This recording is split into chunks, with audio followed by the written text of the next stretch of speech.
How about that young Jack Nicholson? Who knew that he would be such an acting tour de force in his career? Roger Corman sure had an eye for new talent.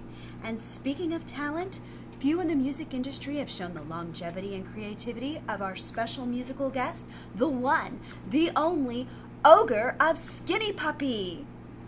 Hey, Muticia. Nice to talk to you today, and thanks for showing interest in Skinny Puppy and, of course, Mad Monster Party.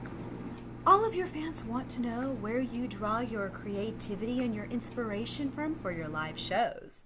Well, Muticia, funnily enough, this show is dealing with mutations, and the mutations that will soon be arising from the Fukushima disaster. So we've taken a bit of a radioactive bent. Now this goes back to my great familiarity with the radiation monsters from the 60s and 50s and things like that. And my most favorite of monsters, Godzilla, who is now no less than 3 doppelgangers in Japan right now, moving towards the west coast as we speak, invisibly.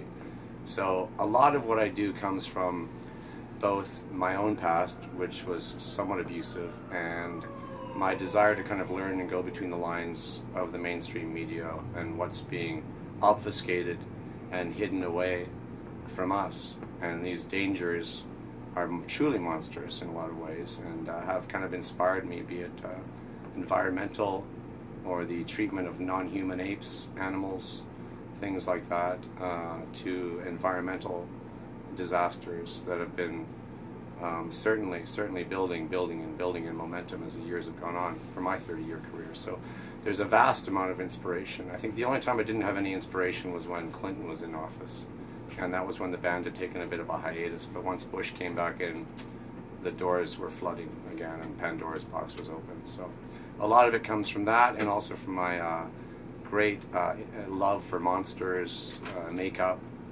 and both the pathos and the sociopathic nature of these monsters. So I like to try and transform myself on stage and create a spectacle for our fans, which has grown and grown and grown over the years to what you see tonight. What has it been like watching Repo the Genetic Opera become such a cult hit over the years? Well, Repo has been a bit of serendipity for me. I was lucky enough to get the role of a face-stealing rapist, which when I heard, I originally jumped up and down and screamed at the chance to do.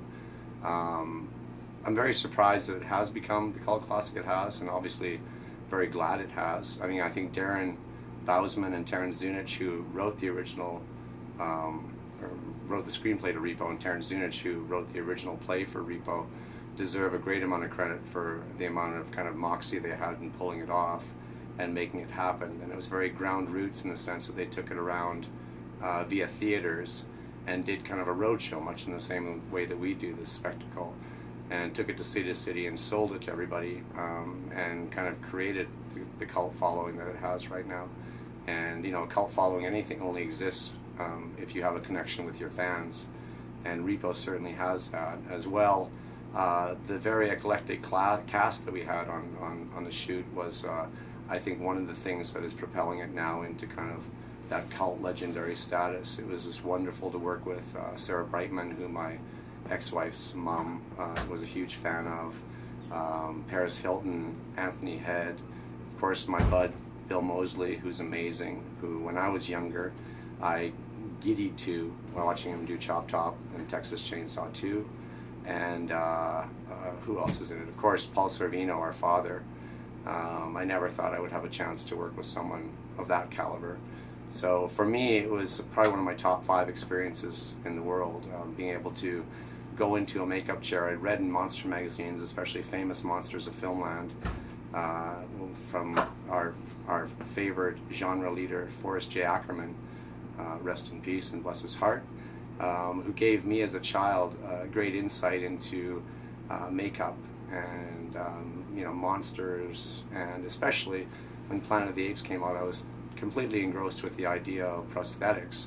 And I would read about how actors hated the idea of getting up so early in the morning to go down to the set and get in the makeup chair long before the other actors would come in and get their makeup applied. And I found myself in Toronto in October of, I believe, 1997, waiting at 4 a.m., giddily running around my apartment room and getting chauffeured down, not for special, because I'm a special case, but it's strictly for liability reasons, to the studio to be put in a makeup chair and have the makeup applied. So it was a really fun experience, and I can certainly see why it is a cult classic. The fans have embraced it. They've taken it on through these shadow casts, and hopefully it'll live on and live on and live on. And when I keep seeing it, it keeps getting better and better as time goes on. So, being a member of the Mad Monster family, what are some fun stories that you can share?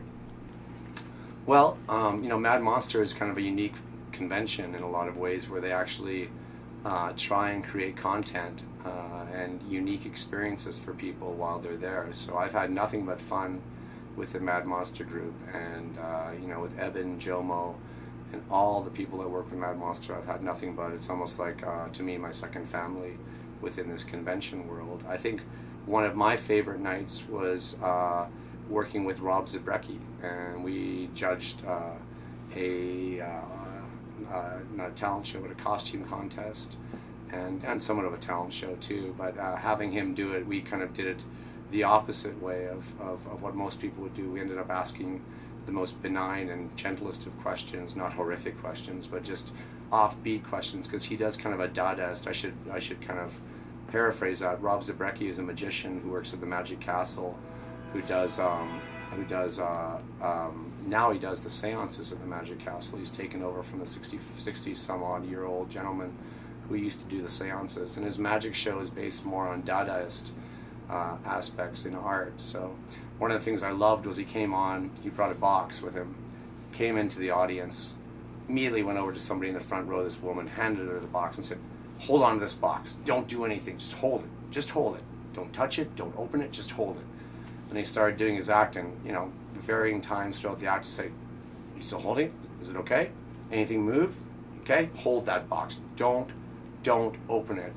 And at the end of the show, he just ran out, grabbed the box, and ran out with it, and that was it. So his show was amazing, and so I think what's great about Mad Monster is the caliber of artists that they get to come and entertain people. When I saw that show that night, the room was full. We also did a great panel on Forrest J. Ackerman, I think, at Mad Monster once, which was a lot of fun to do with Jomo. So again, it's family, it's a good time. Come to it. Thank you so much for your time. Remember, Muticia loves you, and I'll see you at the Mad Monster party. You bet, Muticia.